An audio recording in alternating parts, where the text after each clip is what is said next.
using process data from our plant data historian, we developed a model for viscosity over a 4-week time period. We used about 150 variables from the process.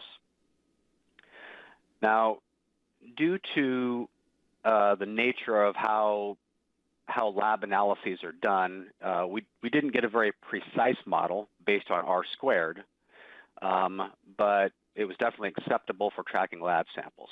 So this chart shows the results of the model, where the blue line is the lab test value, and the red line is the predicted results.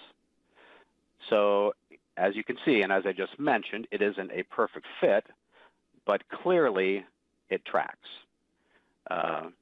When the lab value goes up, our prediction goes up.